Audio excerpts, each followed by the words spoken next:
So this is my Deflect counter deck. This is the Vegeta Furious Awakening leader, 1 copy. 4 Reality Bender Janemba, 4 Demon Sword Janemba, 4 Goku Black Heroes Accomplice, 4 Kami Global Unifier, 4 Undying Spirit Son Gohan, 4 Mach Speed Kaioken Goku, 4 Bodyguard Logic, 4 Destructive Champa, 4 E Supreme Kai, 4 Objections, 4 You're Wide Open, and 4 Denial of Hope, 1 Almighty Do-Over Zeno, and 1 Saiyan Onslaught Kefla. As you can see, Zeno has Deflect, and so does Kefla, so they're on brand, and they're blue and red, so they're just one-ofs. The reason why somebody asked why the 49th and the 50th slot, have the cards they have, is like, they're text plus how else am I going to make a 50 card deck, right? And I use 4 copies of everything. I was also asked that why I have 4 copies of everything. Well, consistency plus its simplicity, for everything. If I'm going to use Demon Sword Janemba, I'm going to use 4 of them. So I can always see them, because the goal is for me to use them. If I didn't want to use him and he was just a tech card, then he'll be down here. It's in the tech slot, all the way at the end of the list, because it's something I'm teching, which means it's useful but less important. All these cards here are important, which is why they have to be 4 of each, so that way they can put in work. That way I can at least see them once a duel. Every duel I see at least 1 copy of each of these cards per game, because I plan to use them. I want to draw, my counterplay battle cards, or my counterplay, extra cards. Obviously, I definitely want to see objections. Definitely want to see 2 objections, so I can really wrap up real quick. So playing only 2 copies in a 50 card deck is not going to be logical, because it'll be hard to get both, mathematically. Playing 4, I have a higher chance of getting 2. It's simple math, ratios. Most people should already know this, but it's strange that people still ask that question, like, why 4 of everything? Obviously, you play 4 of everything so you can always get it.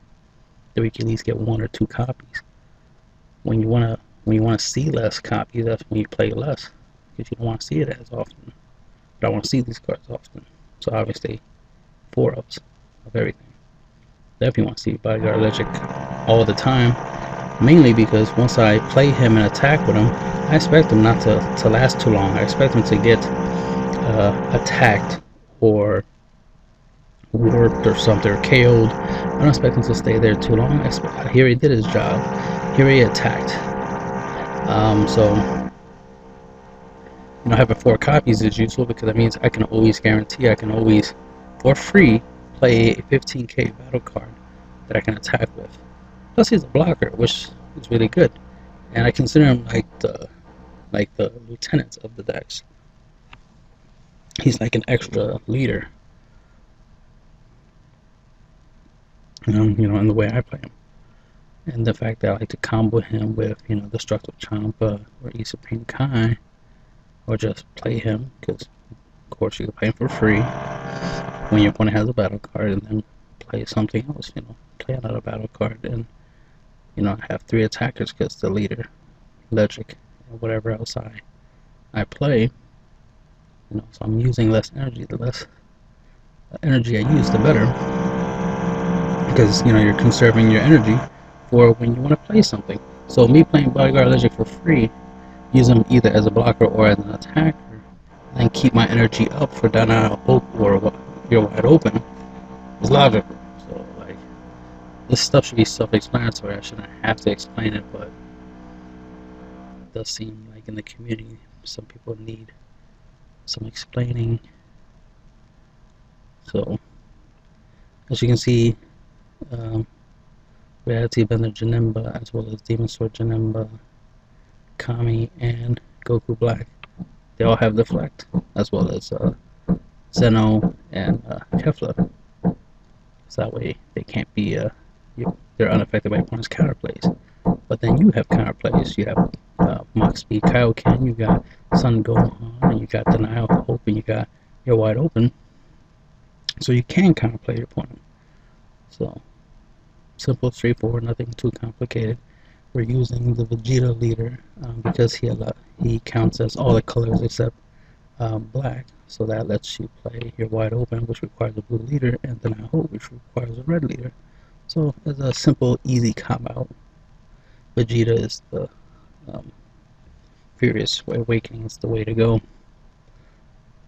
when you're trying to splash in that many different counterplays or just options.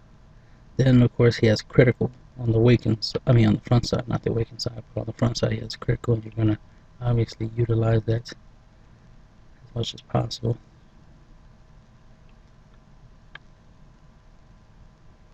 I was gonna say, oh yeah, because he has critical, you're gonna be giving him, E Supreme Kai, Champa, in order to double crit your opponent. You're gonna take advantage of that, so you're gonna reduce the chance of your opponent getting any hand advantage. Of course, Demon Sword Janemba and Reality Bender Janemba also have critical, so that's also useful.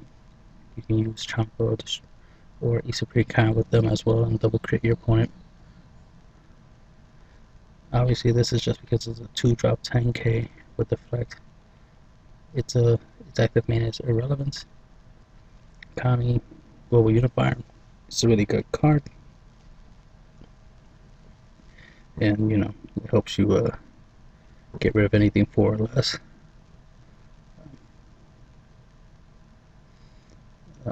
Ignoring barrier, so that's always good. So it has some anti-meta elements to the deck, of course. Oh yeah, disclaimer, this is meant to be more of a casual style deck, but you can obviously see some competitive aspects to it. The fact that your battle cards can't be counterplay when everybody in the competitive scene is counterplay, and then you're actually playing counterplay, because why not? Everybody else is, and then you're going pretty aggro with double striking, crit. So there's some competitive aspects to this deck. Ramp, so you can have advantage over your opponent with energy. Then you got Zeno in order to as a reset. You have Kefla as a finisher. She's 25,000 dual attack, and you can use E Supreme Kai and Champa with her. Be able to do 4 damage.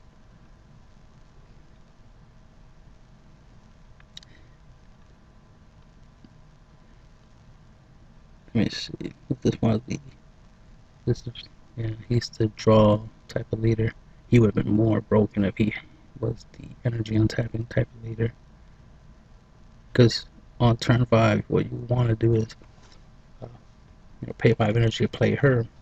Then if he was able to untap 2 energies by awakening, then you would have been able to untap 2 energies, and then you would have been able to afford on turn 5, in the Supreme kind of Champa in order to finish your opponent off.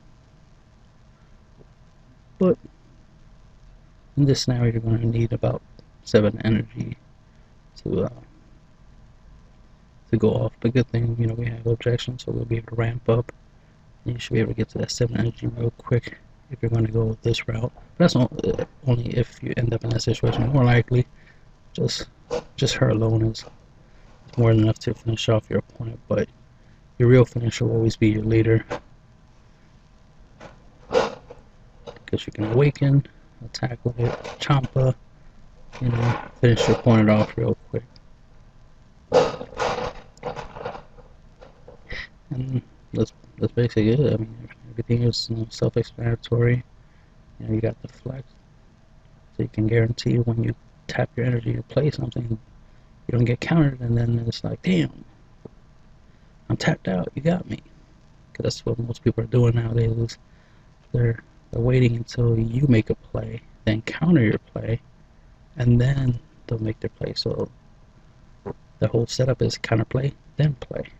There's, most people are not just play, turn 1, make a turn 1 play, turn 2, make a turn 2 play, so forth and so forth. Instead, they're playing the energy and then return, or playing the energy using their leader effect or something, or some other effect, and just keep some energy up because they want to counterplay your plays before they actually make their plays. Which is not a bad strategy, it's just pointing out that that's the strategy, that's what they're doing. So as you can see in this now, you could, we have some 1 drops, 2 drops, 4 drops that have the flex, so you don't have to worry about playing them and worry about getting denial hoped, or you're wide open, or mock speed, or go on. You don't have to worry about your opponent using these cards against you because you're immune to it. And that's the end of the video.